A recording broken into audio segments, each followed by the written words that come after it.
Boa tarde a todos e todas que nos acompanham na tarde de hoje, o último dia do nosso workshop.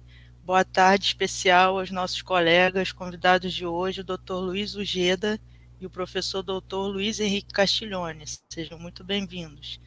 Iniciamos o quarto e último dia do workshop Mapeamento Participativo e Cartografia Social 2021, evento que é uma realização do Instituto Virtual para o Desenvolvimento Sustentável, VIT.org, com o apoio do Laboratório de Cartografia, Geocart, UFRJ, e do portal Geocracia. Lembramos que os ouvintes podem enviar perguntas via chat do YouTube, que elas serão debatidas pelos palestrantes de hoje após as suas apresentações. A lista de presença também será divulgada no chat durante a sessão de hoje. Estamos muito animados também porque hoje ainda às 16h faremos o lançamento do livro colaborativo, mapeamento participativo e cartografia social, aspectos conceituais e trajetórias de pesquisa, que inclui a participação de 26 autores, dentre eles os nossos convidados de hoje, que contam suas experiências de pesquisa com o uso de métodos participativos. Continuem conosco. Tenho a satisfação, então, de anunciar a atividade 7, a palestra do Dr. Luiz Ujeda, intitulada Mapeamento Colaborativo e Cidadania. O Dr. Luiz Antônio Mano Ujeda Sanches é advogado e geógrafo, é doutorando em Direito pela Universidade de Coimbra, Portugal, é doutor em Geografia pela Universidade de Brasília, sendo mestre também em Direito e em Geografia, ambos pela Pontifícia Universidade Católica de São Paulo, PUC São Paulo. É também especialista em energia, com MBA pelo Centro Federal de Tecnologia do Rio de Janeiro, Cefet Rio de Janeiro. E também Luiz é bacharel em Direito pela PUC São Paulo. É advogado atualmente do Porto Advogados e presidente da Geodireito. Luiz ocupou funções de gestão em diversas empresas, associações e órgãos públicos do setor elétrico, do setor aeroportuário e de concessões de rodovias. Além disso, ele atuou profissionalmente no governo como assessor do ministro da Secretaria da Aviação Civil e como procurador da Agência Nacional de Energia Elétrica, em instituições como diretor jurídico da Associação Brasileira das Concessionárias de Energia, do Sindicato de Energia do Estado de São Paulo e da Associação Brasileira das Concessionárias de Rodovias. Além disso, atuou em escritórios de advocacia, foi sócio do Demarest Advogados, em concessionárias de serviço público também foi gestor da Inframérica S.A., nos aeroportos de Brasília e Natal, da Light Energia no Rio de Janeiro e na AES Eletropaulo, também Companhia de Energia Elétrica de São Paulo. Além disso, Luiz foi professor de Direito da Energia na Universidade Cândido Mendes, no Rio de Janeiro. Tem também artigos e livros publicados sobre Direito Administrativo, Geográfico e Direito da Energia. Na sequência, após a palestra do Dr. Luiz Ujeda, teremos a atividade 8, a palestra do professor Dr. Luiz Henrique Castiglione, intitulada A Importância Social da Geoinformação. Luiz Henrique Castiglione é engenheiro cartógrafo formado pela UERJ em 1979. Além disso, é doutor em Ciência da Informação pela Universidade Federal Fluminense, Instituto Brasileiro de Ciência da Informação e Tecnologia e mestre em Estudos Populacionais e Pesquisas Sociais pela Escola Nacional de Ciências Estatísticas, AENSE, mantida pelo IBGE, com trabalhos desenvolvidos de mestrado e doutorado sobre epistemologia das geoinformações. Sua tese de doutorado, denominada Epistemologia da Geoinformação, uma análise histórico-crítica, obteve o primeiro lugar no Prêmio ANSIB 2010, da Associação Nacional de Pesquisa e Pós-Graduação em Ciência da Informação, na categoria Tese de Doutorado. Como engenheiro, Luiz Henrique Castiglione atuou por cerca de 20 anos como gestor de produção geoinformacional, correspondendo às décadas de 80 e 90, e hoje atua desde o ano 2000 como consultor na aplicação de geoinformações em estudos e projetos nas áreas de engenharia civil, mineração e outras. Como professor da UERJ, atua há mais de 38 anos na Faculdade de Engenharia, lecionando nos cursos de Engenharia Cartográfica, Geografia e Engenharia. Atualmente, Luiz Henrique Castiglione concilia as atividades didáticas com a coordenação de graduação do Departamento de Engenharia Cartográfica. Seus interesses de pesquisa se concentram nas questões que envolvem a história e a construção do conhecimento em geoinformações e os seus desdobramentos no desenvolvimento atual das geotecnologias. Bom, boa tarde, Luiz e Luiz Ojeda e Luiz Castiglione. Agradeço mais uma vez a presença de vocês e agora eu gostaria de passar a palavra ao Dr. Luiz Ojeda para ele fazer as considerações dele. Em seguida teremos as considerações do professor Luiz Castiglione e aí nós abriremos para o debate com o público. Então eu peço a gentileza de quem tiver interesse de colocar suas perguntas, seus comentários, seus questionamentos, pode utilizar o espaço do chat do vídeo do YouTube, tá bom? Obrigada. Luiz. Olá, professora Raquel, professor Luiz, é uma grande satisfação estar aqui com vocês nesse momento e compartilhar um pouco dessa experiência com os demais colegas que estão nos assistindo. Eu vou falar um pouquinho sobre a experiência que nós temos tido com o setor, vamos chamar de setor geoinformacional, né, tanto no Brasil quanto no mundo, porque me parece que existem alguns desafios que estão sendo enfrentados, não no plano da tecnologia, não no plano técnico do desenvolvimento do conhecimento, mas talvez no plano da governança, né, da construção de políticas públicas que possam suportar e fomentar o desenvolvimento dessa realidade, desse, como eu gosto de chamar, desse novo setor de infraestrutura, porque estamos a falar de um setor de infraestrutura de dados espaciais, né, que é um setor que precisa perceber talvez um pouquinho melhor, talvez pela analogia, talvez pelas experiências internacionais, o que significa ser um setor de infraestrutura, né, na sua acepção da palavra, porque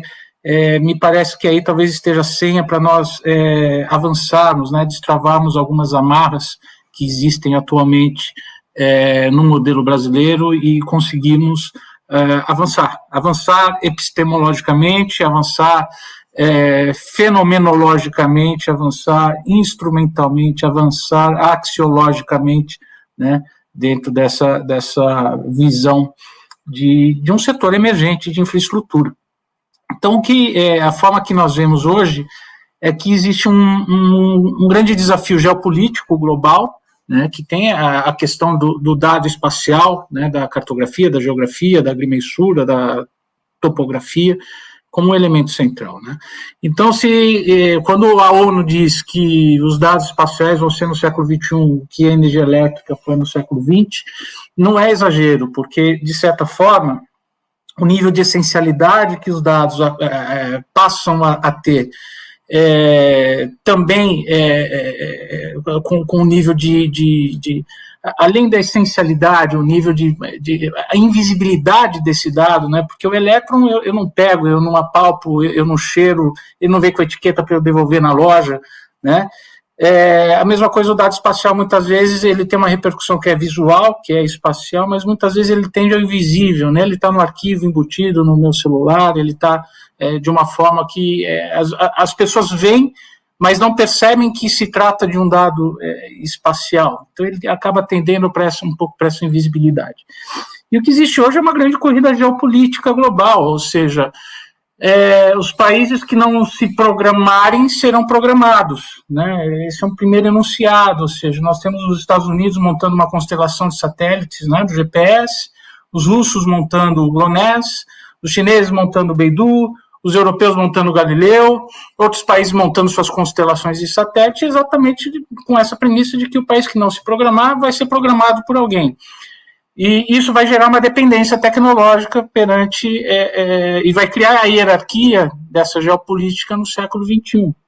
Então, aquela corrida que antes nós fazíamos para o subsolo, agora nós passamos a fazer para o espaço, né? Onde temos algumas facetas mais caricatas, talvez, que é a questão da corrida turística para o espaço, tudo, mas o essencial de se perceber é exatamente essas constelações de satélites, essa evolução rápida, né, que nós temos passado e que tem transformado o nosso tempo, né, aquilo que a nossa geração está vivendo nesse momento. Paralelamente, tem uma corrida que é geoeconômica, né, ou seja, existe uma sinalização muito forte da nova indústria, né, que muitas vezes passam despercebidas. Então, por exemplo, se a gente pega Google, Facebook e todas as demais plataformas, eles têm seus sistemas próprios de mapeamento, né? O Uber, por exemplo, não é uma empresa de mobilidade urbana, é uma empresa que liga oferta e demanda em cima de um mapa. Se essa oferta e demanda em cima de um mapa vai se tratar de deslocamento urbano físico das pessoas, vai se tratar de entregar comida, vai se tratar de qualquer outra coisa, não importa. É ligar oferta e demanda em cima de um mapa. O Tinder, né, que é um aplicativo de namoro, liga oferta e demanda em cima de um mapa. Ou seja, tudo, na verdade, se resume ao mercado que está ligando oferta e demanda em cima de um mapa para inúmeras facetas. Pode ser uma faceta médica, educacional, cidades inteligentes. O fato, quando você espreme tudo e chega a uma conclusão, estamos a conectar oferta e demanda em cima de dados espaciais, em cima de mapas.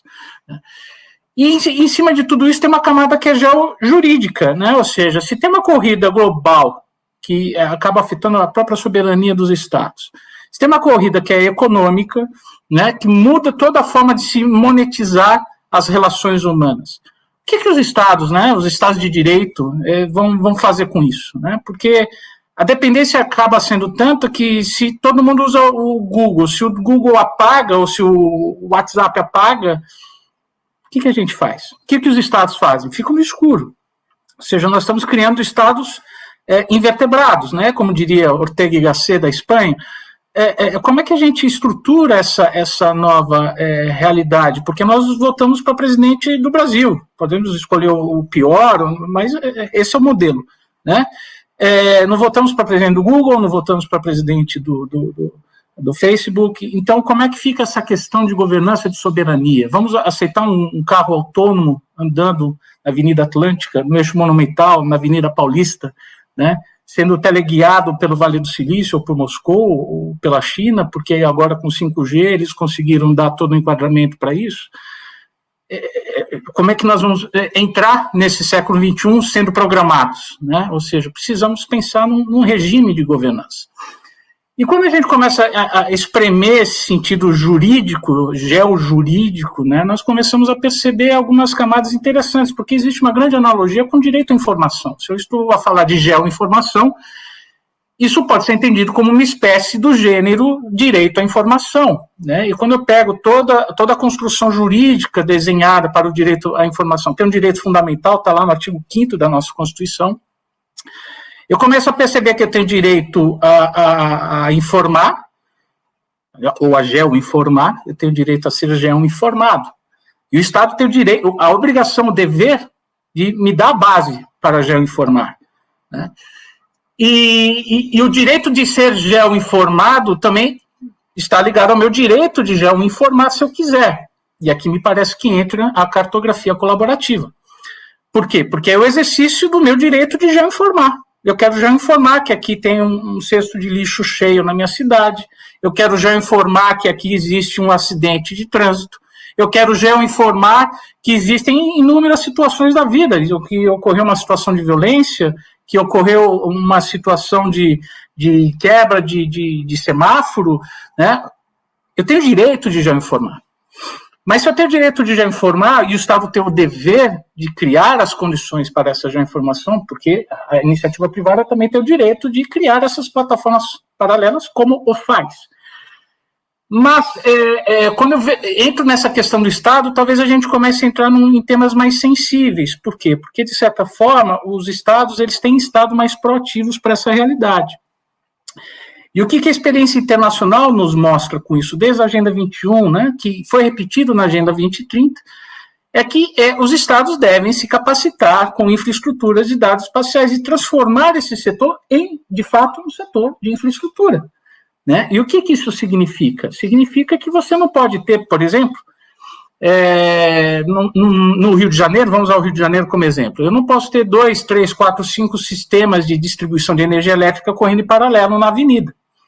Primeiro, porque vai ficar muito feio. Segundo, porque você vai poluir uma rua com 3, 4, 5 postes correndo em paralelo.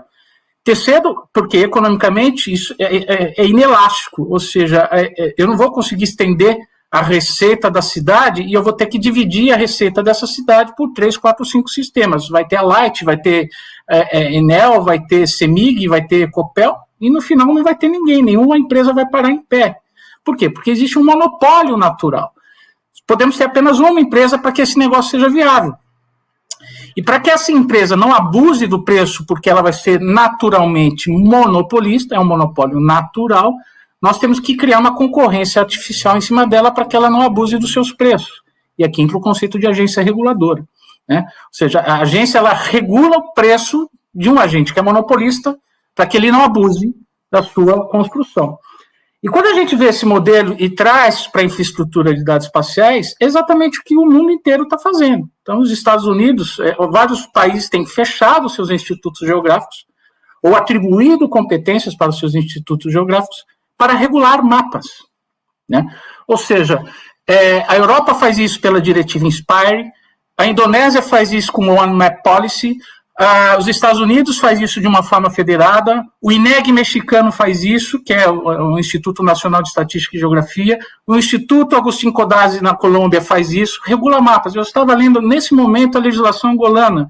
A legislação angolana também atribui para o Instituto Geográfico e de Cadastro de Angola a capacidade de regular o exercício das profissões, mas ainda não está na fase do exercício da regulação de mapas, ou seja, o fator regulatório já está presente em todos os continentes, em todas as realidades. O One Inch Map do Sri Lanka, eu posso aqui passar a tarde enunciando modelos de regulação geográfica existentes mundo afora, em países ricos, em países pobres. Zimbábue tem um exemplo também muito interessante, que eles verticalizaram a agência espacial e transformaram em agência geoespacial, exatamente para abranger essa camada geográfica dentro da agência espacial. Então, são realidades que estão aí postas. O mundo inteiro está indo nesse sentido de regular mapas exatamente para ter um mínimo de soberania nesse controle, para poder fazer regularização fundiária, ambiental, poder organizar seu território. E essa é uma discussão que, infelizmente, o Brasil ainda não enfrenta, né? E isso me parece ter um impacto direto no conceito de cartografia colaborativa. Por quê? Porque tendo um sistema de oficialização de mapas, né, em Portugal, você pode fazer o upload do mapa que você quer. Fiz um mapa de 1 para 10 mil da cidade de Condeixa Nova, e eu quero que esse mapa seja um mapa oficial de Portugal, porque não está na infraestrutura de dados espaciais do país. Eu vou lá, né? Eles vão dizer, estou retificado, não está, precisa melhorar aqui, acolá, não sei o quê. Se tiver ok, eu vou ter um mapa de 1 para 10 mil desse município. E se eu quiser vender esse mapa para a companhia de luz, companhia de saneamento, né, eu vendo. Isso cria uma sinalização econômica, isso cria um mercado, isso fomenta startups nacionais de mapeamento, isso fortalece eventuais situações de cartografia colaborativa, e com isso você cria cidadania, né?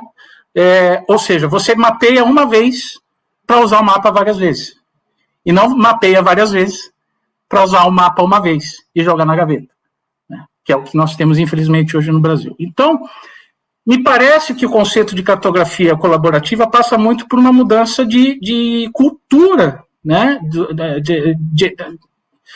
de uso de um sistema de mapeamento analógico, porque a nossa legislação ainda está lá, jazendo em 67, né, a nossa legislação GEO, que é uma legislação que não conheceu satélite, não viu, enfim, não viu a Constituição de 88, não viu drones, não viu smartphone, não viu nada disso. E estamos vivendo como se ainda estivéssemos com a legislação de 67, e o mundo está andando, né, de um jeito ou de outro, acertando ou errando, está caminhando. E com isso consegue desenvolver plataformas que garantam que o país tem um controle mínimo em cima de situações, ou seja, a gente tem satélites passando no Brasil a 30 quilômetros em cima da nossa cabeça e falando, eu estou vendo, vocês estão desmatando a Amazônia. Ah, não, é o índio, é uma fogueira, é São João, é o reflexo da rocha. Eu estou vendo que vocês estão devastando a Amazônia. Eu estou 30 quilômetros em cima da tua cabeça. Eu estou vendo. né? E nós não conseguimos sequer juntar prova para dizer, não, ó, não estou desmatando, está aqui o meu mapa, eu também estou vendo, tá? Fiz aqui o controle em terra, eu tenho um censo aqui atualizado, não é desmatamento. Né? Então, a gente acaba virando uma presa fácil, né? Falar, você está devastando a Amazônia para plantar soja. Ah, não estou, cadê seu mapa? Né? Cadê a sua fonte de dados para você provar o contrário? Né? Como faz a Indonésia. A Indonésia que está com um sistema up-to-date, o maior país mais populoso tropical do mundo, né?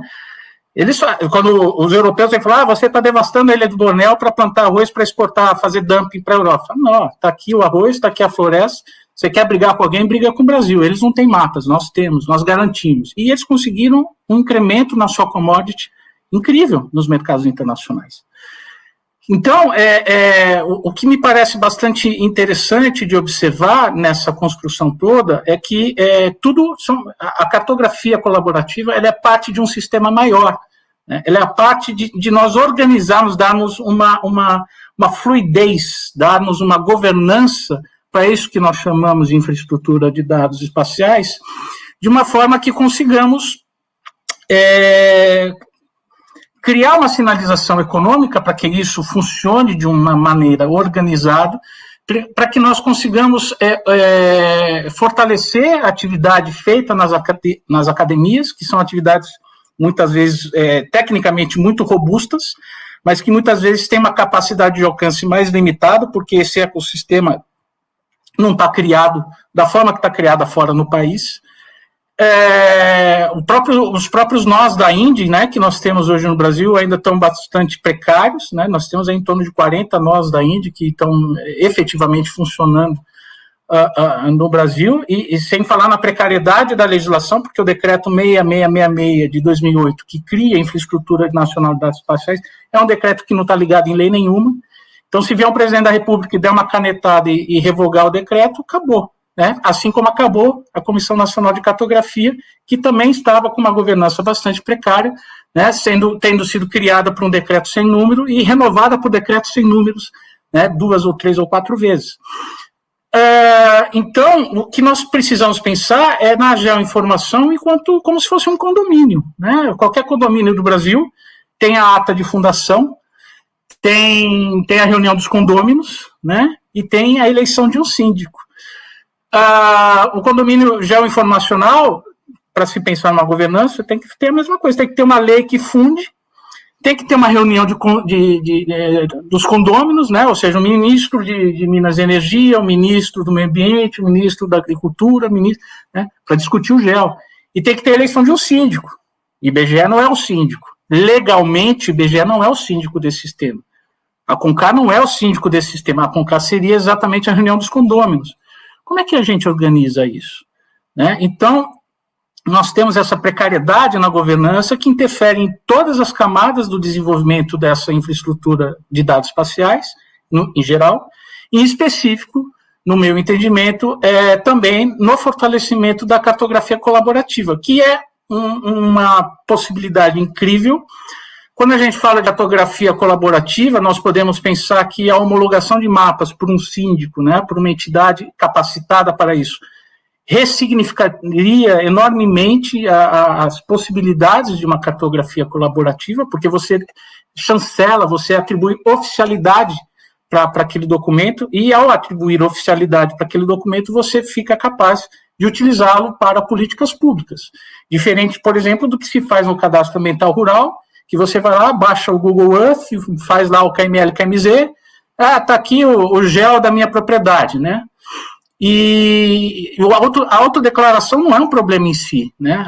Até porque um dos princípios da cartografia colaborativa é a autodeclaração do dado.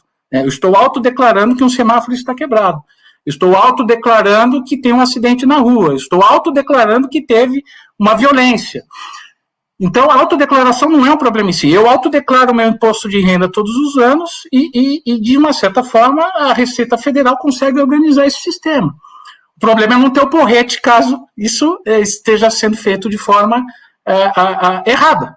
Né? O que a Receita Federal tem um porrete bastante forte, nós sentimos ele e com medo desse porrete, nós organizamos a coisa de uma forma correta. Então, autodeclarar sem o porrete, né, Para efeito de política pública, perceba, estou falando de políticas públicas, não estou falando de plataformas privadas, exatamente. Ou seja, para efeito de política pública, não ter o porrete, faz com que o cadastro ambiental rural já tenha batido 1,4 milhão de quilômetros quadrados de sobreposição de poligonais.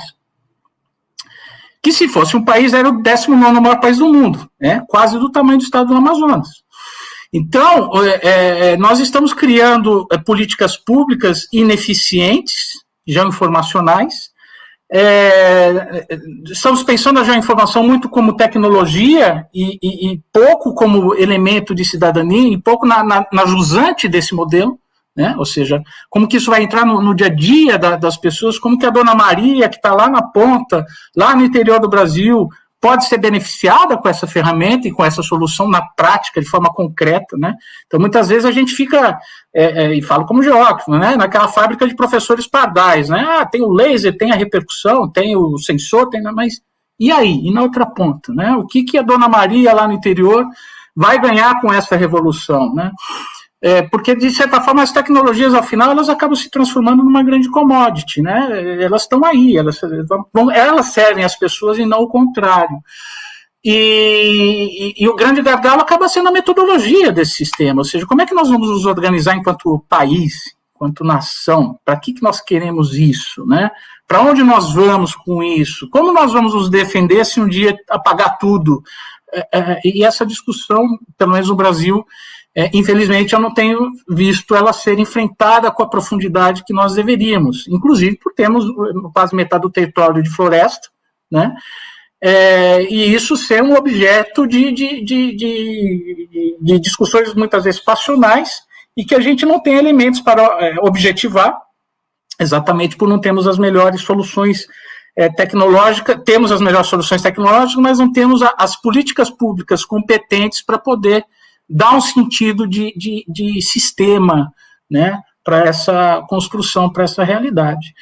Então, acho que são essas as palavras que eu queria deixar, né? Pensarmos também a informação como cidadania, pensarmos nas construções de cartografia colaborativa enquanto uma política pública, né?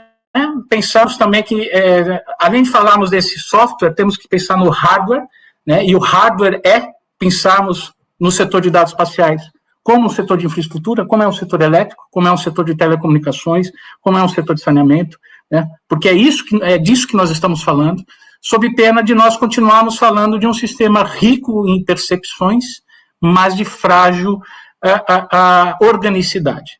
Então, agradeço a oportunidade por estar aqui e estou aberto para conversarmos e aprofundarmos aquilo que julgarem oportuno. Obrigada, doutor Luiz Ojeda, muito enriquecedor. O pessoal aqui também gostou muito no chat, muito obrigada. Vou passar a palavra ao professor Luiz Henrique Guimarães Castiglione, ele vai falar as palavras dele e depois a gente vai abrir, pessoal, para o debate com o público. Então, se tiverem alguma colocação para os dois pesquisadores aqui presentes, coloquem no chat, por favor. Comentários também são bem-vindos para poder animar a discussão depois da fala do Luiz. Obrigada mais uma vez, Luiz Ojeda, e Luiz Castiglione está com a palavra.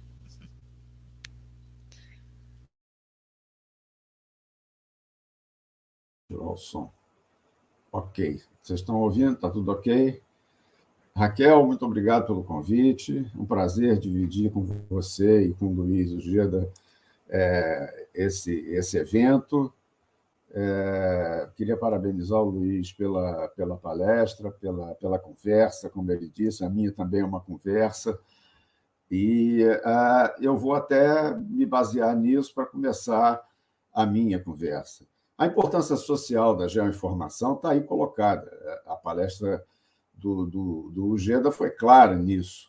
É infraestrutura, sim, faz parte do custo do Brasil. As empresas que vêm ao Brasil para investir, quem vem ao Brasil investir, enfrenta o custo do Brasil da gente não ter uma infraestrutura adequada de geoinformações. Isso é fundamental.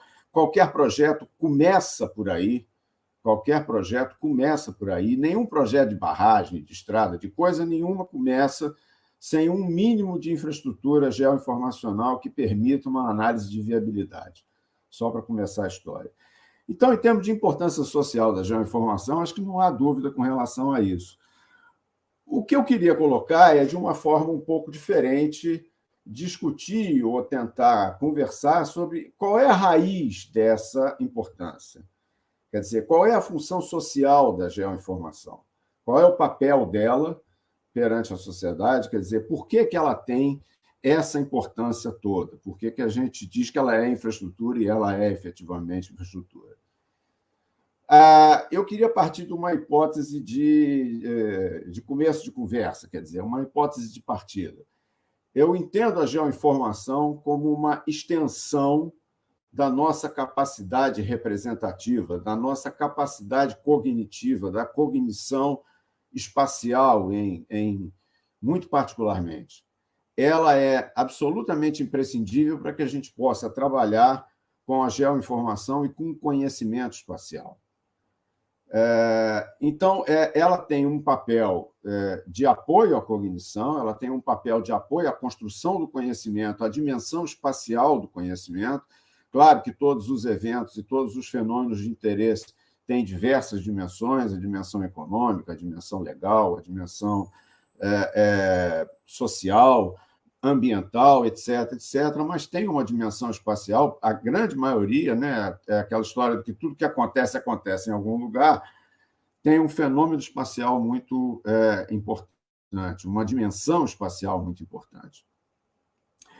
E aí eu considero o seguinte, da perspectiva social, ou seja, da perspectiva dos coletivos, né, sejam ele um grupo de estudos, um grupo de projeto, uma empresa de projetos, o governo, uma sociedade como um todo, como o Brasil, como colocado pelo GED e vários outros exemplos, esses sujeitos de conhecimento são muito, muito similares da perspectiva do conhecimento ao sujeito individual. Então, se a gente puder trabalhar a questão da geoinformação da perspectiva individual, esse entendimento da importância dela para a cognição, para o conhecimento, para a cognição espacial, se repercute também nos sujeitos coletivos, nos sujeitos mais abrangentes.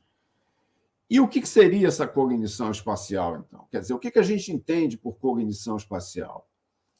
Eu gosto de trabalhar, inspirado um pouco por Piaget, pelo construtivismo, pela epistemologia genética, eu gosto de trabalhar com 3 níveis de inteligência, basicamente 3 grandes níveis de inteligência. O primeiro nível seria o nível da inteligência perceptiva. Essa inteligência perceptiva é muito ativa e ela está ligada em tudo que está à volta da gente. Eu estou falando especificamente mais agora da cognição espacial.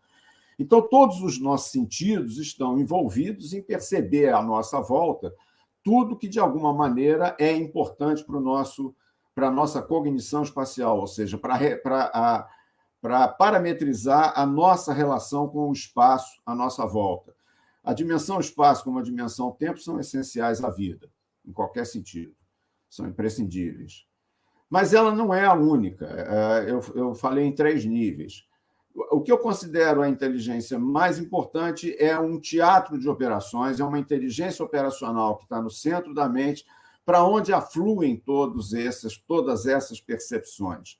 Essas percepções vão para um teatro de operações, e nesse teatro de operações, que é dirigido pelo 3º nível, que seria o nível da inteligência conceitual, e também das memórias. As memórias também têm influência, claro, os sentimentos, as emoções, mas, enfim, a direção desse teatro de operações, e eu gosto da ideia de um teatro de operações tridimensional e dinâmico, e não da ideia do mapa mental. A história do mapa mental me parece um pouco pobre para explicar esse espaço de inteligência da inteligência operacional.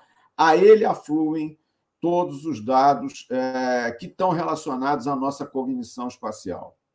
E essa cognição espacial ela é essencialmente topológica. É claro que a substância é importante também, a substância dos elementos, etc., mas ela é essencialmente topológica. Ela trabalha essencialmente com a relação entre os objetos no espaço. Objetos tangíveis e intangíveis, como vento, etc., mas é essencialmente uma inteligência topológica. Piaget também estudou isso muito na construção do conhecimento sobre o espaço na criança, né? Ele era um epistemólogo, não era um pedagogo, E essa questão é muito clara. E a gente vê isso em quase tudo que diz respeito à questão espacial.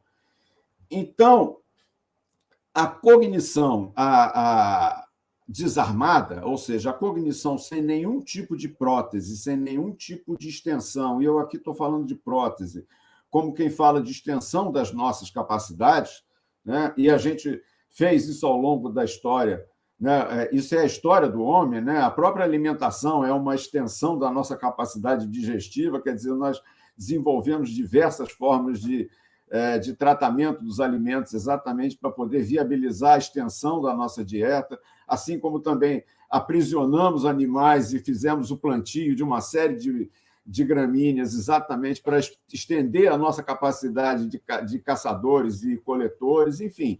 Essa extensão das nossas capacidades é uma característica do ser humano. Então, se você trabalhar a vista desarmada, seja por um ancestral nosso, que tinha um problema com o ambiente, tanto de ser caça como de ser caçador, fora outras interações dele com o ambiente, essa cognição espacial desarmada, que a gente usa hoje, por exemplo, quando vai atravessar uma rua, essencialmente é uma questão topológica. Você tem elementos que se deslocam ali, uma rua de mão dupla, carros de um lado e de outro, bicicleta que vem na contramão, uma pessoa que pode estar vindo no sentido contrário seu, e o choque no meio da rua entre os dois corpos vai fazer com que os dois fiquem ali parados, sujeitos ao choque com o automóvel, que é o que se quer evitar. Enfim, essa cognição espacial desarmada, eu digo, sem extensão, sem prótese nenhuma, ela é absolutamente suficiente para a gente em certas circunstâncias. Agora, quando essa cognição se propõe a analisar coisas mais abrangentes, mais complexas, fenômenos espaciais, o velho exemplo do Jon Snow em relação à questão do cólera em Londres, e uma série de outros eventos, um projeto, a navegação em si, essa representação espacial apenas pelos sentidos, ela é insuficiente. E aí nós precisamos de representações que estendam a nossa capacidade de perceber o espaço, de perceber o território, para poder raciocinar, para poder refletir, para poder ter uma cognição num nível mais elevado. Então, é exatamente aí que eu entendo que a geoinformação exerce um papel fundamental, um papel de potencialização da nossa capacidade de refletir acerca da dimensão espacial dos fenômenos, de planejar, de projetar, de se lançar à frente, de crescer e de ampliar e de poder lidar com problemas complexos que têm no território, no espaço geográfico, uma questão decisiva. Nesse sentido, eu entendo que ela tem tanto para o sujeito individual, e aí um bom exemplo é o Waze, ela tem um papel que é decisivo na expansão dessas capacidades. Quando você precisa navegar numa região da sua cidade que é completamente conhecida para você, que você tem ela toda na cabeça, ela está na memória, você não precisa de mapa, porque ela já está dentro daquilo que eu chamei de terceiro nível da inteligência na memória e da inteligência conceitual. Você navega perfeitamente ali, simplesmente com os teus sentidos, seja de bicicleta, de carro, qualquer que seja a forma de transporte. Agora, quando você vai para um lugar em que você não tem o conhecimento prévio, em que você não tem o domínio do local, você aí precisa estender a tua capacidade de percepção para além daquilo que você enxerga. Se você simplesmente for deambular, for navegar no meio daquele lugar onde você não conhece, você não tem como se localizar. Os seus sentidos apenas são insuficientes. Você precisa de uma extensão, de uma prótese que te capacite ou que te dê, que aporte ao que eu chamei de teatro de operações da inteligência espacial, para poder permitir que você, com essa expansão, consiga navegar adequadamente.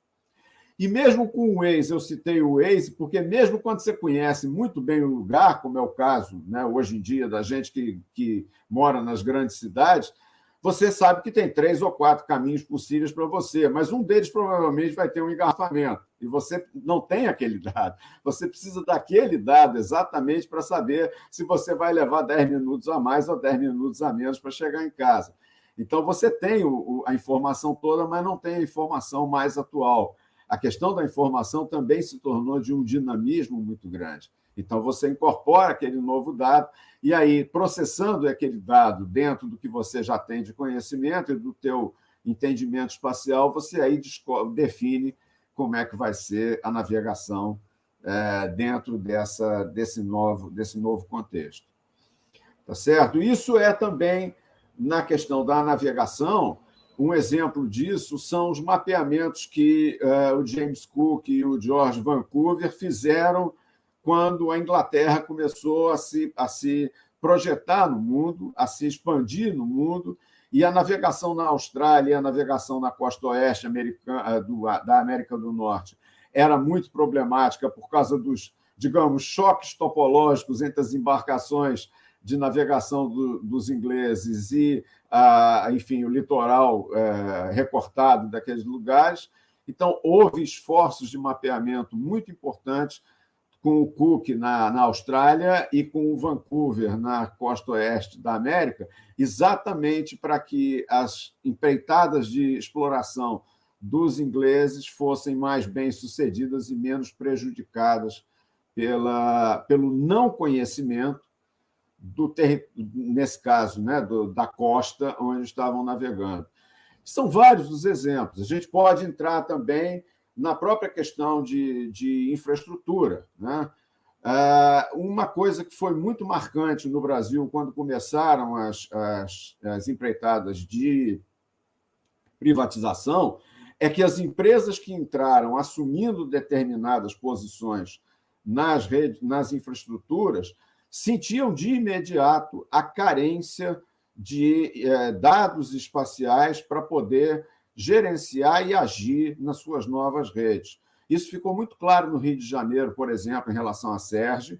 A companhia espanhola que assumiu a Serge, quando a Serge foi privatizada, assim que eles tomaram pé, a primeira providência deles foi mapear toda a área de concessão da Serge, que os mapeamentos eram absolutamente insuficientes, e implantar um sistema de informação geográfica que permitisse a eles planejar, gerir e agir em cima do território de distribuição das redes que eles passaram a gerenciar.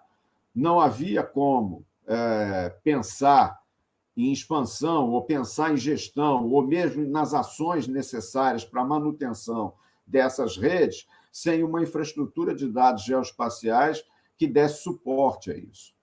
Essa extensão da capacidade de cognição, da possibilidade de cognição, é fundamental, certo? Então, projetos também. Um projeto de estradas, por exemplo, seja ferrovia, seja rodovia, ele é essencialmente uma relação topológica entre um tapete, digamos assim, ou uma infraestrutura de transporte, seja ela rodoviária ou ferroviária, que você quer implantar em cima de um terreno, e um terreno que coloca uma série de condicionantes a esse projeto. Coloca condicionantes geométricos de rampas que não podem exceder a determinada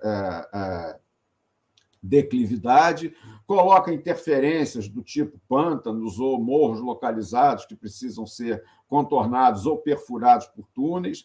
Enfim, conhecer esse território é uma condição imprescindível para poder bem projetar, para projetar uma solução que articule de forma adequada uma infraestrutura de deslocamento, de transporte, uma rodovia, uma ferrovia, versus aquele ambiente ali colocado.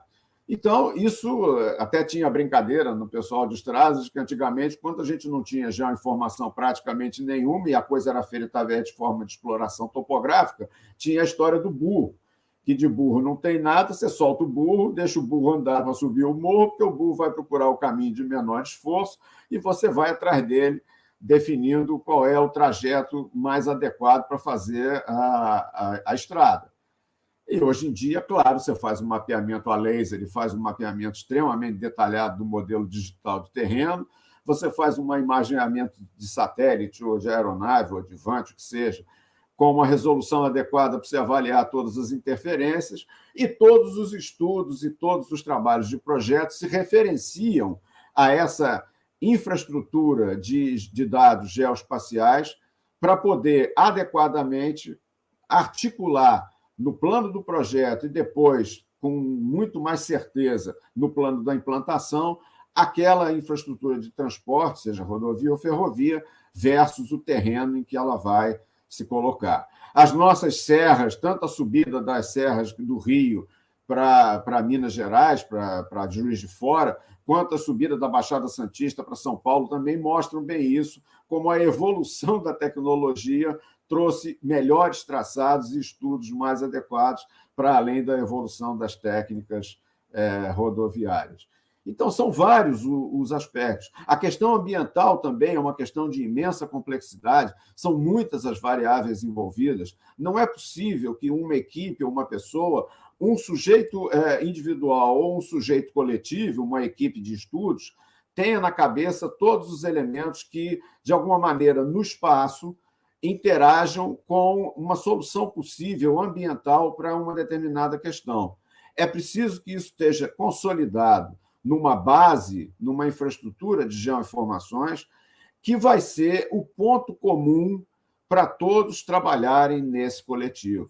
Todos se referenciarão a essa base, as discussões serão referenciadas por essa base, e a capacidade de analisar fenômenos complexos não vai ficar só no teatro de operações da mente, só apenas com uma lembrança ou com a lembrança dos dados que se consegue guardar na cabeça.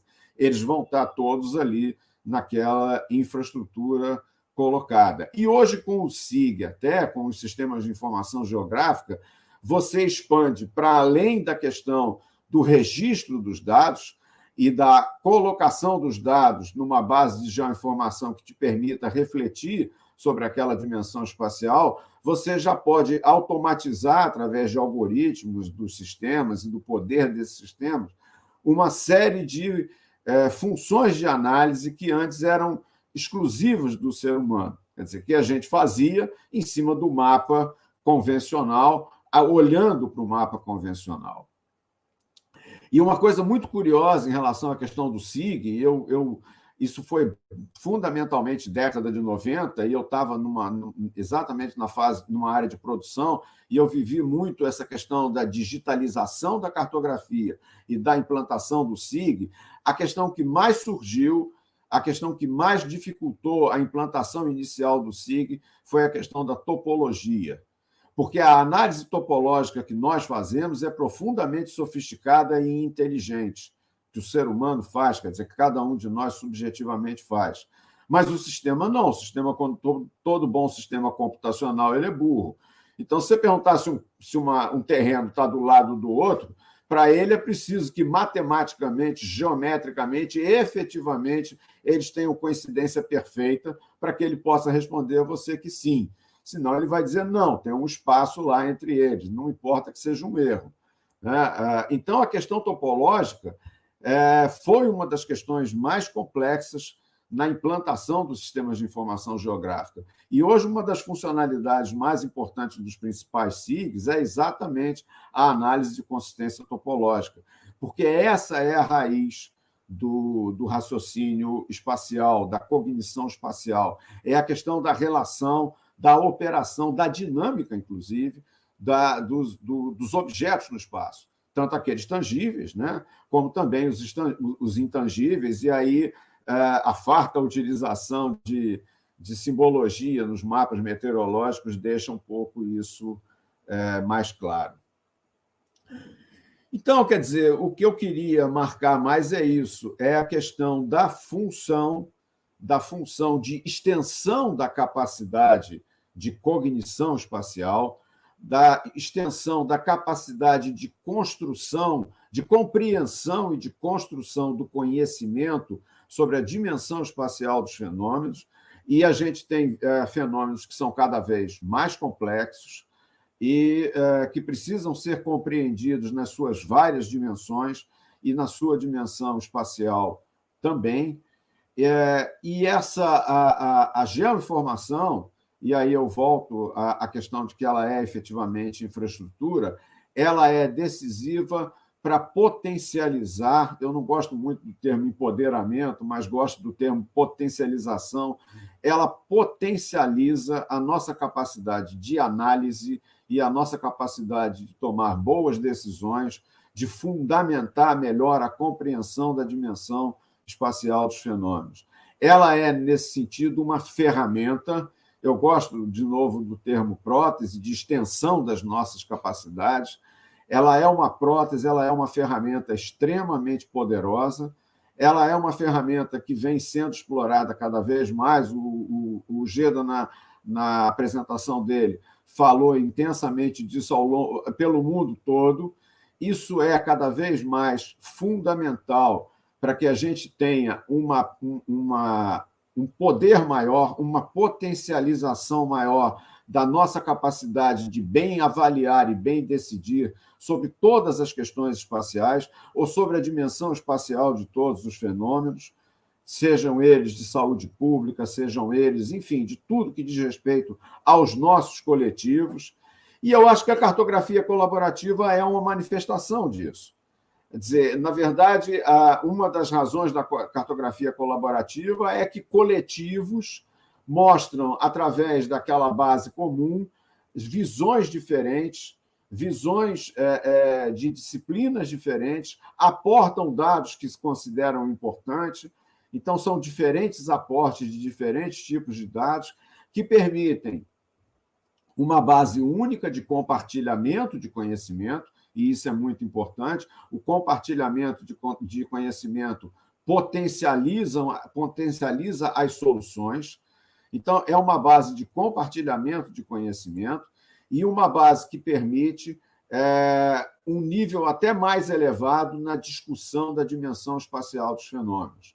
Um projeto de estradas, por exemplo, para falar do exemplo que eu dei em relação aos projetos de estrada, quando há uma discussão que envolve a geotecnia, a geologia de solos, que envolve as questões ambientais, que envolve as questões de geometria, que dizem respeito ao quanto a estrada deve ter de velocidade diretriz, enfim, uma série de critérios de projeto, a base sobre a qual se discute são os mapas, é a infraestrutura geoespacial.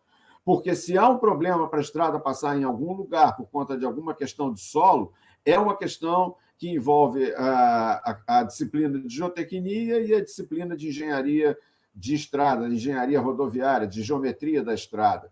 E a discussão é em cima da questão espacial. Não deve passar aqui, deve passar ali ao lado, mas ali ao lado, para passar, tem o problema de que o terreno é mais íngreme, então aí tem que haver uma outra solução, ou se houver um corte ali, tem que haver uma estabilização. Então, a questão toda, a infraestrutura geoespacial, ela torna essas decisões todas muito melhor fundamentadas, muito melhor refletidas e racionalizadas, e, por consequência, o vetor resultante tende a ser de maior sucesso e de maior eficiência, mais eficiente, mais eficaz. Portanto, ela é, sim, infraestrutura. Eu acho que essa é a importância social dela, porque ela é uma expansão, uma potencialização da nossa capacidade de refletir sobre a dimensão espacial de todos os fenômenos, e ela é também uma forma de compartilhamento de conhecimento geoespacial, de troca de informações, de compartilhamento de visão, de possibilidade de discussão de visões diferentes e de harmonização dessas questões. Então, o papel social dela é fundamentalmente o mesmo papel subjetivo, é apoiar a subjetivo individual, apoiar a nossa cognição. E os coletivos, sejam eles equipes de projeto, que sejam, ficam melhor subsidiados quando tem uma infraestrutura geoespacial robusta, precisa, de boa qualidade, atual e que seja abrangente o suficiente para envolver todos os aspectos espaciais da questão em tela. Tá certo? Então, eu acho que é isso, essa conversa que eu queria ter com vocês. Acho que ela um pouco se articula com a importância social que foi amplamente manifesta aí pela apresentação do Geda. Obrigado a vocês. Obrigada, professor Luiz Henrique Castiglione, sempre uma satisfação também ouvi-lo. Vou só comentar aqui, reproduzir alguns comentários, né, durante sua apresentação. Teve comentários do professor Paulo Menezes. Creio que o modelo apresentado pelo Luiz Ugeda seja o modelo preconizado pela estrutura do INSPIRE, a infraestrutura nacional lá da Europa. Coloquei o link no chat. O professor Paulo continua dessa forma: existe a necessidade de uma infraestrutura de dados espaciais consolidada e supervisionada por uma agência de controle, e complementando ainda, mais do que uma agência política, tem que ser uma agência de Estado, pois em certos aspectos algumas informações são estratégicas para o país, no caso. Também tivemos a presença do professor Ricardo Sampaio da Agnina, ele é professor da Universidade Federal do Rio Grande do Sul, seja muito bem-vindo também. Parabéns pelas palestras. Não entendi muito bem a questão da fragilidade dos nós da Indy, mencionada pelo Luiz Ugeda. Poderia explicar um pouco melhor? Eu vou passar os comentários primeiro, Vitor, depois a gente volta nessa pergunta. O professor Ricardo continua: cognição espacial desarmada. Muito interessante esse termo, já ele comentando na parte do professor Luiz Castiglione. Eu fiz alguns comentários também, mas não tem tanta importância assim. E o professor Paulo também comentou: ressalta a importância da topologia para quaisquer sistemas de informações geográficas. Realmente, a topologia é o bicho-papão, né, de quem está na área da engenharia cartográfica, cartografia do modo geral. Quem faz uso de cartografia, já viu bastante pessoas fugindo dele, da topologia. Eu agradeço a participação do público no chat. Continuem colocando comentários e perguntas que a gente vai fazer o debate agora. Eu gostaria apenas de começar pelo Dr. Luiz Ugeda. Tem um projeto que foi iniciado, né, se eu estiver errado me corrija, por favor, iniciado pelo CITED, que é o Programa Ibero-Americano de Ciência e Tecnologia para o Desenvolvimento. O nome do projeto é JustSide. É um projeto que eu vi aqui que ele tem uma abrangência bastante grande, né? Foram vários países que aderiram a esse projeto. E o projeto JustSide, ele tem o objetivo de promover a justiça territorial e a sustentabilidade das políticas públicas, cumprindo os objetivos de desenvolvimento sustentável das Nações Unidas. E nas minhas investigações, meus estudos, eu reparei que o Dr. Luiz Ugeda, ele é o nó aqui no Brasil é você, né? Você e mais uma pessoa. Então, se você pudesse contar para o público hoje mais um pouco sobre esse projeto, porque eu vi que tem tudo a ver com a nossa discussão que está sendo mantida desde o início do workshop, que é exatamente a promoção de projetos desse tipo que envolvam, né, a parte social, não apenas essa parte técnica, como o Luiz Ugeda ressaltou e também o professor Castiglione, existe o valor social da geoinformação. E me parece que esse projeto ele é bastante robusto nesse sentido, quando ele propõe a associação desses tipos de mapas com a questão da defesa de direitos já garantidos muitas vezes, né? Então, se o senhor puder falar um pouco sobre isso para a gente agora, agradeço. Obrigado, Raquel, pelas perguntas, aos demais colegas. Parabéns, Luiz Castiglione, pela apresentação. Começando aqui pelo início, né, as palavras do professor Paulo Menezes, na minha opinião, foram irreparáveis, né, foi muito feliz e preciso. Realmente, o modelo é o modelo da diretiva INSPIRE europeia, né, mas também do mundo, ou seja, a Indonésia montou, Sri Lanka montou, a Índia montou, os países estão a montar agências reguladoras, exatamente para enfrentar esse desafio contemporâneo. E tem que, sim, ser uma agência de Estado e não uma agência política, ou seja, tem que ter orçamento próprio, tem que ter gente, não pode ser contingenciado, né, diretores com mandato, assim como é a Agência Nacional de Energia Elétrica no Brasil, de telecomunicações, qualquer agência reguladora funciona assim, para não acontecer o que estava acontecendo, por exemplo, com o censo, né, vamos contingenciar de 3 bilhões, vamos só liberar 200 milhões para fazer o censo brasileiro, não para em pé, né, porque o orçamento do IBGE não é do IBGE, então, porque o IBGE não está blindado né, como uma agência e como ele deveria estar para poder fazer a sua função, que é uma função de Estado, não é uma função de governo.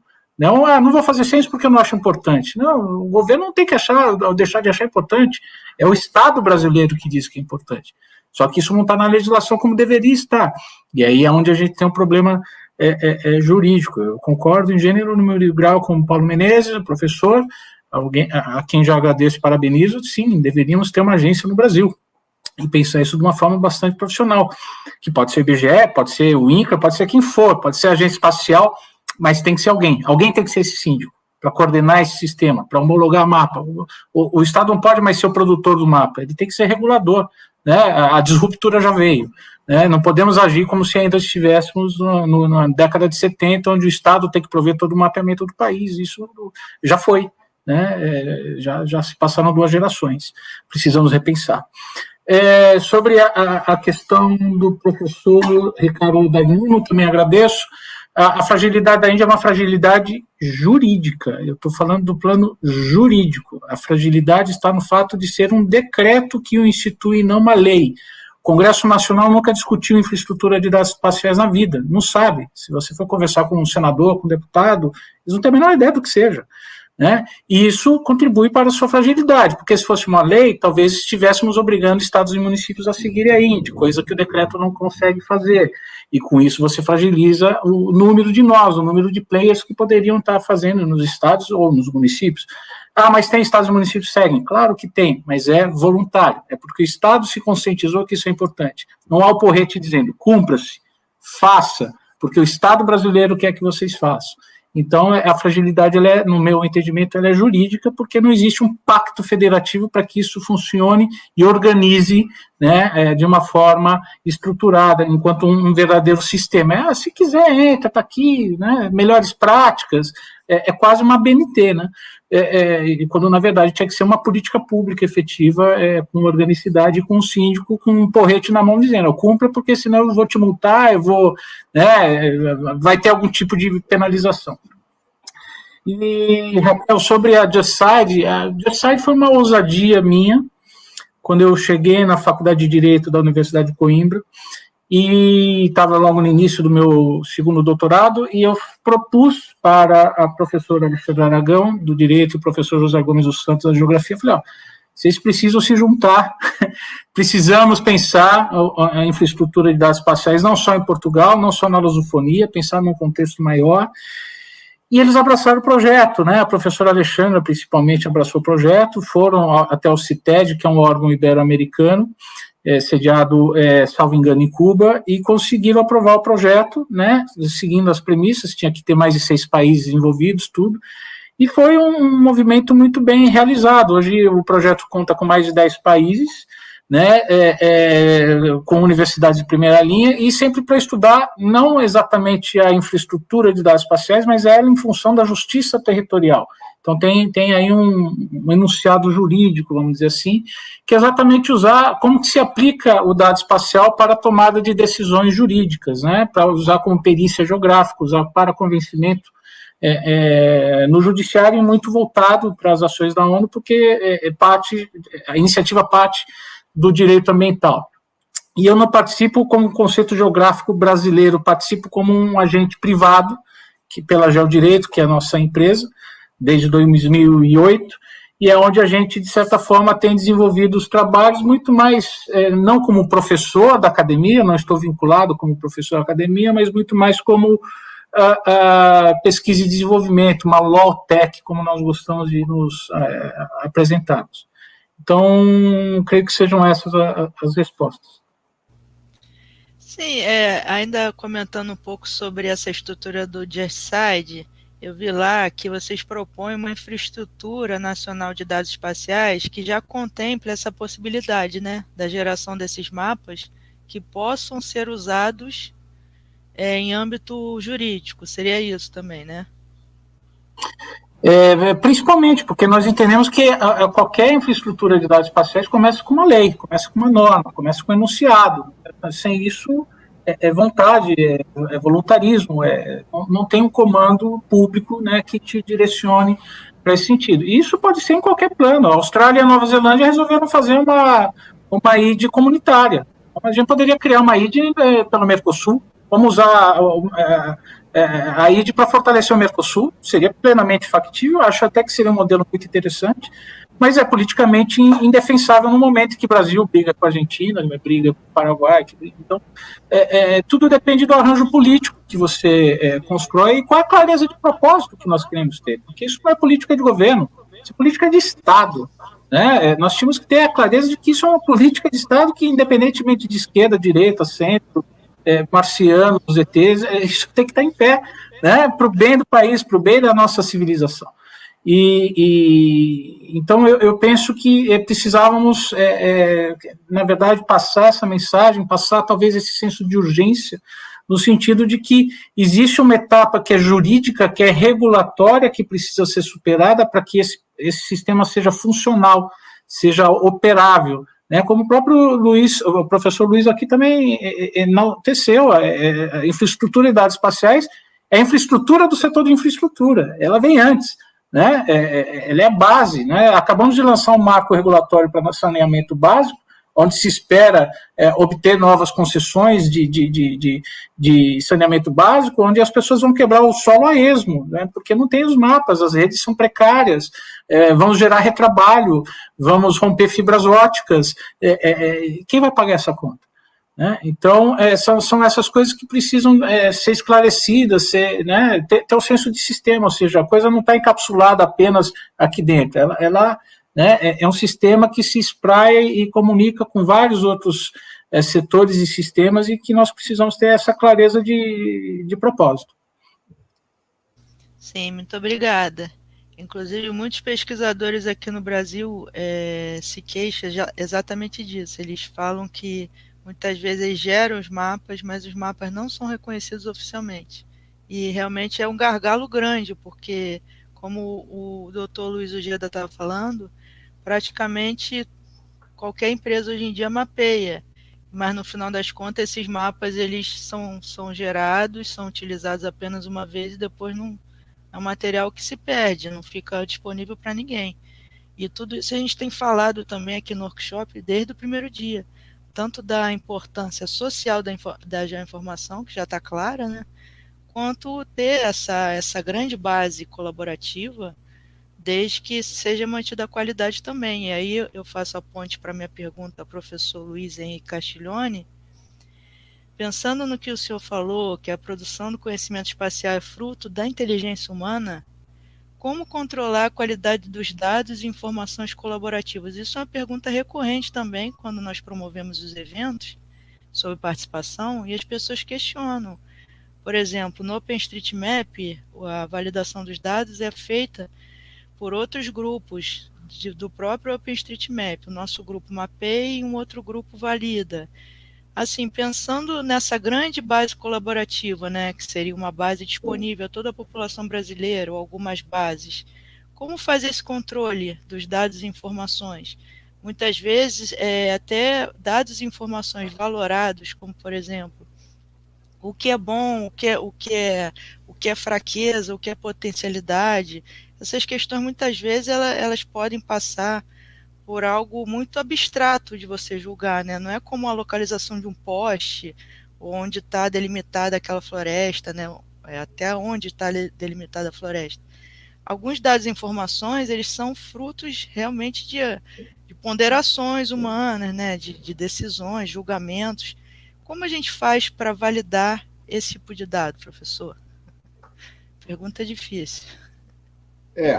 Realmente é uma pergunta difícil. Mas eu acho o seguinte, podemos trabalhar na linha da agência. Eu acho que se você vai ter uma base que seja de domínio público, essa base precisa estar sobre a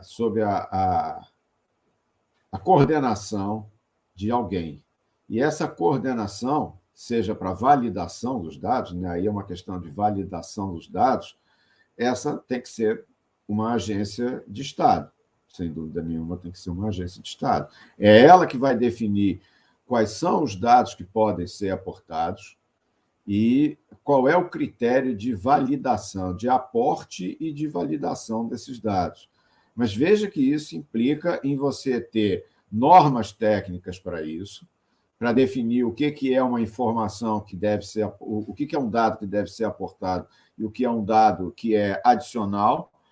Pode haver também, digamos assim, o aceite de dados que são subjetivos, mas que isso fique claro que esses não são dados que são aportados acessoriamente. Aquilo que é fundamental, aquilo que é decisivo, tem que ter um critério de aporte e um critério de validação. Eu acho que é fundamentalmente isso. Mas o que a gente acaba tendo nessa história toda é, umas vezes, uma tentativa nossa de substituir o papel de um órgão que tem que gerar mapeamento para dar a infraestrutura geoespacial de um país.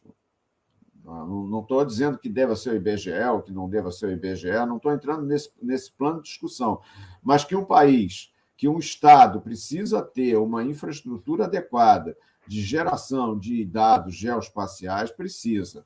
Ele pode fazer aportes acessórios a essa base através de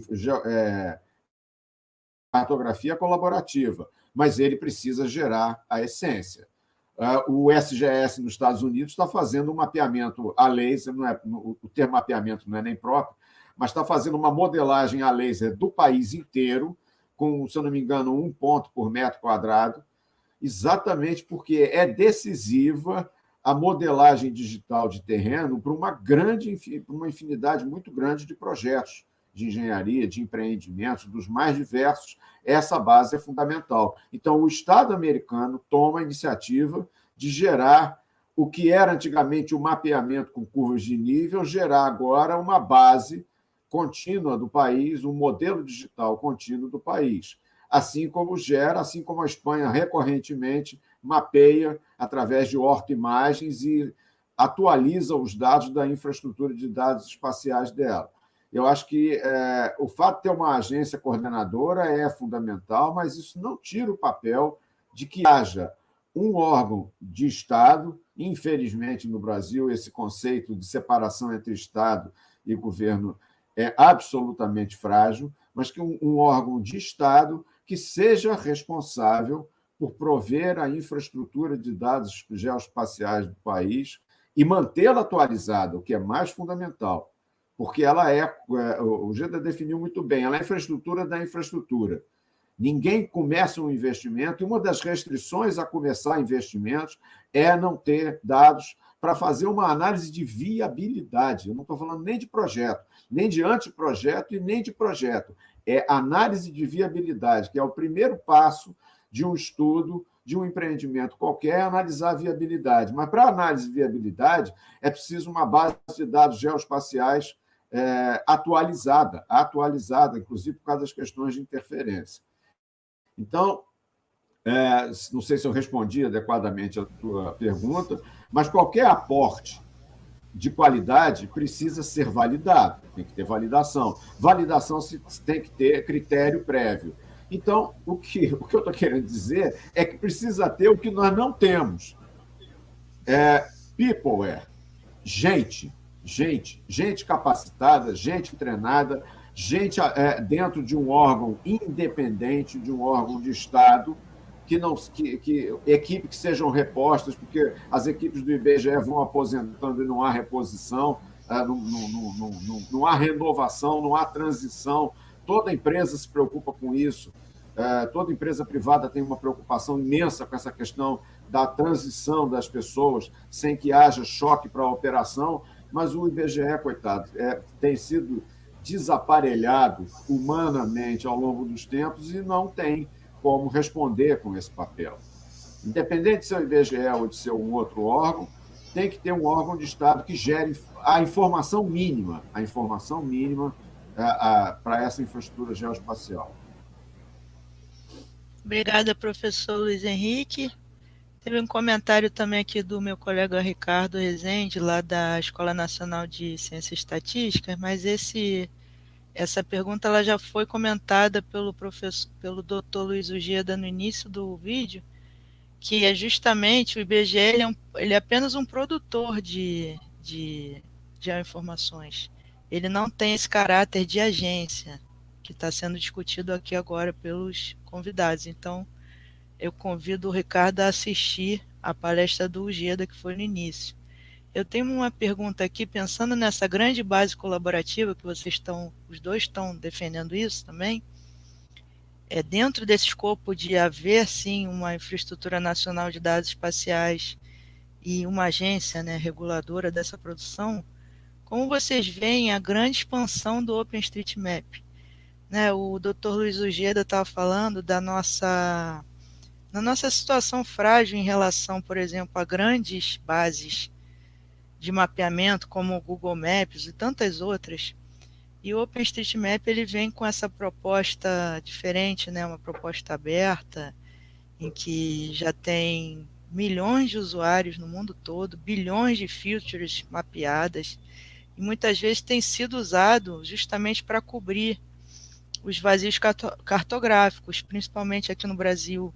Há um grupo bem forte na Federal do Paraná, em que eles têm se debruçado sobre isso, né? Sobre a utilização do OpenStreetMap para preencher essa lacuna, né, de ter uma base colaborativa geral, onde as pessoas possam colocar os seus dados e informações, e eles também lá na Federal do Paraná, capitaneados pela professora Silvana Cambuim, eles também têm procurado fazer estudos de validação desses dados. É só assim uma curiosidade, como vocês têm enxergado, vocês que estão na área já há tanto tempo, essa revolução aí agora do OpenStreetMap? Vou eu de novo aqui pela sequência. O OpenStreetMap é uma plataforma fantástica. O Google Earth, o Google Maps são plataformas fantásticas. O Map Biomas é uma plataforma fantástica. A Embrapa Territorial é um órgão que, né, realiza plataformas fantásticas. Qual é a pública? Nenhuma delas. Então, a questão é aonde nós vamos estabelecer as nossas políticas públicas. Uma coisa é ter um papel, outra coisa é ter um documento. Uma coisa é ter um mapa, outra coisa é ter um mapa oficial, homologado, certificado de que aquele mapa é um mapa, não é uma selfie do espaço. Porque eu sei que tem alguém que está dizendo que aquele mapa preenche os requisitos para ser um mapa homologado publicamente. Então, percebam, não estamos falando de uma verdade real, estamos falando de uma verdade formal. Precisamos ter a formalidade do Estado para garantir que as funções de Estado funcionem.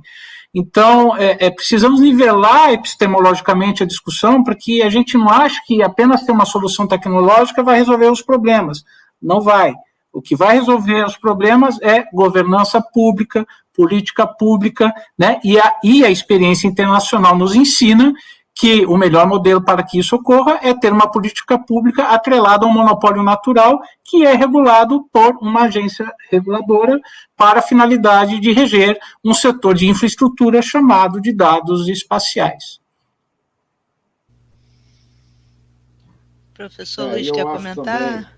Eu acho que o Brasil também, em alguns aspectos, a gente falha porque tenta dar soluções nacionais, quando, na verdade, nós somos um continente. Eu acho que o que deveria haver é uma produção geoespacial consolidada, consistente, Estado por Estado.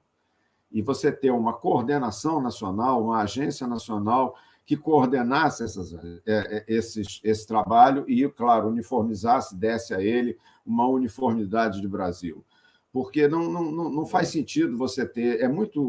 É pouco provável que a gente venha a ter seja o IBGE como produtor, e o IBGE não é mais produtor, ele não tem mais a capacidade de produzir, porque com a velocidade das tecnologias hoje em dia, ele não tem mais essa capacidade. O IBGE foi produtor no século XX, quando você trabalhava com fotogrametria, e através de fotogrametria gerava mapas, e mesmo assim, uma boa parte do mapeamento nacional foi feito por empresas privadas contratadas pelo IBGE ou pela DSG, pela Diretoria de Serviço Geográfico do Exército. Então, quer dizer, não há como pensar um órgão de produção brasileiro que tenha a capacidade de dar conta desse território. Não há como. Eu acho que é muito melhor a gente pensar como continente e os estados ter a capacidade, não de produção efetiva, mas de contratação. Eu não acho que o Estado deva produzir, acho que o Estado deve contratar. O modelo espanhol é assim: a infraestrutura de dados geográficos da Espanha contrata as empresas enfim, de produção geoinformacional espanholas, que a cada 5 anos ou 10 anos renovam toda aquela infraestrutura de dados através de levantamentos que são pagos pelo Estado. É isso, quer dizer, você tem que ter um dinamismo de produção privado associado a uma gestão e um controle estatal. E isso, no Brasil, eu acho que deve ser em níveis. Não dá para controlar, quer dizer, você tem que ter uma agência nacional, claro, mas cada estado tem suas peculiaridades, tem suas circunstâncias de pessoal, de território, características. Não dá para misturar essa coisa toda e deixar o IBGE sozinho nessa história. Isso é só para queimar o órgão, é só para, no final, ele vira genia, quer dizer, todo mundo fala mal dele porque ele não cumpre o papel dele, mas acontece que o papel dele enfim, é carregar uma pedra montanha acima, não tem condição, não tem a menor condição. Então, acho que o modelo está todo errado. O modelo deve ser muito mais distribuído e, efetivamente, a capacidade produtiva precisa estar associada ao setor privado, inclusive para fazer desenvolver esse setor no Brasil, para que a gente tenha mais autonomia em termos de produção. As tecnologias estão aí, nós não temos problema nenhum para dominar essas tecnologias, nunca tivemos, certo? Então, a produção nacional é perfeitamente factível. A questão precisa haver uma coordenação e precisa haver, claro, normas e padrões, uma normatização técnica que dê conta disso e uniformize isso para o Brasil todo. Você tem alguns estados, eu não sei efetivamente se isso foi a cabo ou não, mas, por exemplo, Pernambuco fez, ou contratou, pelo menos contratou, a modelagem digital a laser do estado inteiro, porque entendeu que isso era fundamental e para o desenvolvimento do estado. Você tem algumas iniciativas de alguns estados, alguns até em convênio com o IBGE. Então, essa questão precisa ter uma outra abordagem também da perspectiva organizacional. Eu acho que é por aí.